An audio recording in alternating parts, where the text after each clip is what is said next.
This is an exciting day because today is the day that we begin going through the book of Enoch. I made an episode before about why we should go through the book of Enoch, as well as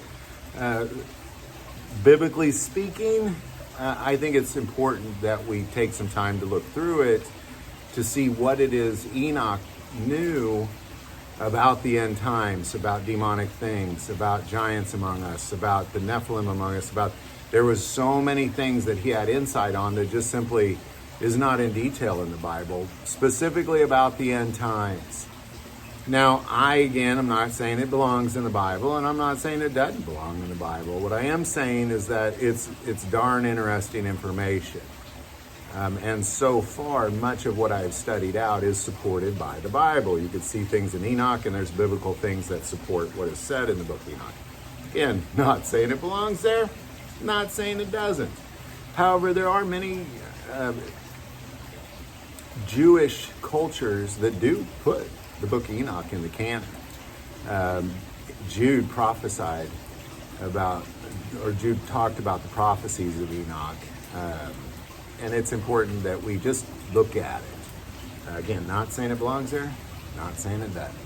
What I'm saying is it's darn interested, and I kind of want to get a better insight into end times based on what it is Enoch knew and saw. So we're just going to pick it up. We're going to start there, man. Chapter 1. Welcome to the book of Enoch here. Verse 1. The words of the blessing of Enoch, wherewith he blessed the elect and righteous who will be living in the day of tribulation, when all the wicked and godless are to be removed. And he took up his parable and said, Enoch, a righteous man, whose eyes were opened by God, saw the vision of the Holy One in the heavens, which the angel showed me. And from them I heard everything, and from them I understood as I saw. But not for this generation, but for a remote one, which is for to come. Concerning the elect, I said, and took up my parable concerning them. The Holy Great One will come forth from his dwelling, and the eternal God will tread upon the earth, even on Mount Sinai, and appear from his camp, and appear in the strength of his might, from the heaven of heavens, and all shall be smitten with fear, and the watchers shall quake, and great fear and trembling shall seize them unto the ends of the earth. Now, what Enoch is talking about here, and this is what's really fascinating, because we're only going to use, I'm only going to cross-reference Enoch with Enoch, or I'll cross-reference Enoch with the Bible. Now, what he's saying here is he's talking about Christ coming. He's saying that this is not written for him, and it's not written for his generation, that this is written for generation to come. As a matter of fact, the last generation, the generation that sees Jesus Christ coming. So this prophecy of Enoch was actually written for you, and it was written for me. It's incredibly important that as we look through the book of Enoch, if it is true that this was written for you and it was written for me. It was not written for previous generations. It was written for the generation that will be around at Christ's second coming. The words of the blessing of Enoch, wherewith he blessed the elect and righteous, who will be living in the day of tribulation, when all the wicked and godless are to be removed. And he took up his parable and said, Enoch, a righteous man, whose eyes were opened by God, saw the vision of the Holy One in the heavens, which the angel showed me, and from them I heard everything, and from them I understood as I saw, but not for this generation, but for a remote one, which is for to come. Now, if we go forward a little bit into, and I don't like to jump ahead, but we're just going to support this a little bit with what Enoch said. We'll go to 1 verse 9. And behold, he cometh with 10,000 of his holy ones to execute judgment upon all, and to destroy all the ungodly, and to convict all flesh. Now, what they're talking about here is, or what Enoch is talking about here, is he's talking about Christ coming.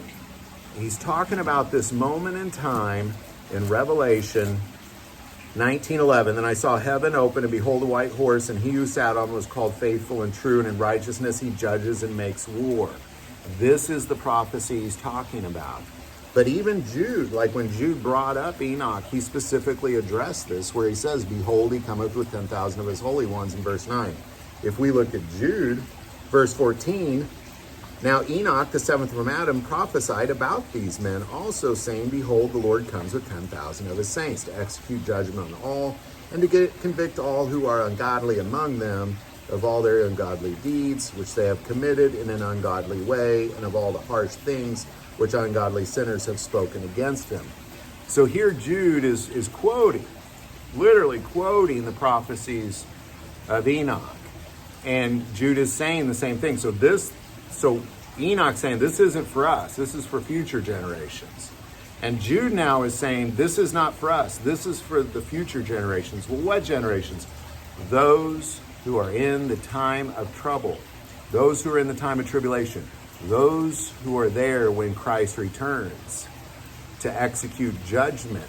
And you know, we'll talk about this judgment, but it's real important that we kind of understand, well, what is Enoch talking about here? And who is this written to? It's written to you and me. It's written into the generation that will see Jesus Christ return.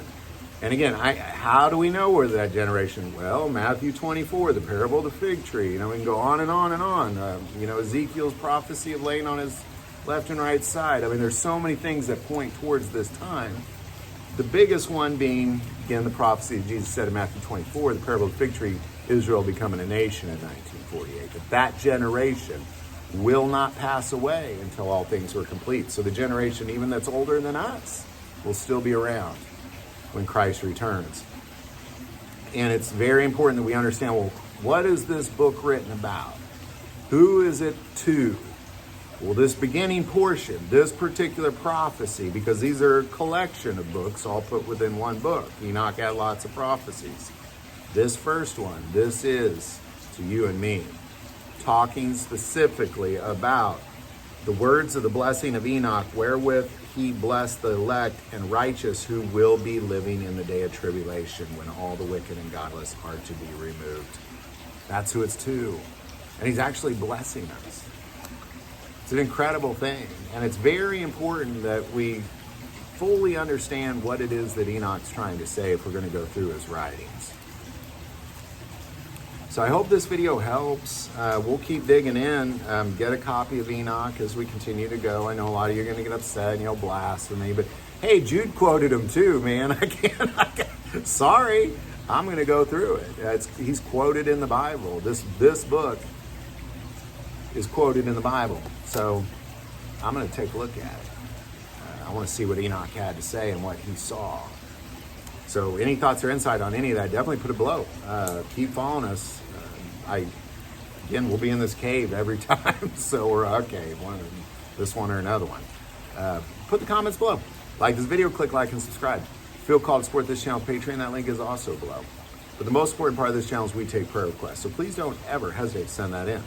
Thank you for watching this episode of God, Family, and Guns. And as always, love God, love your family, and love guns.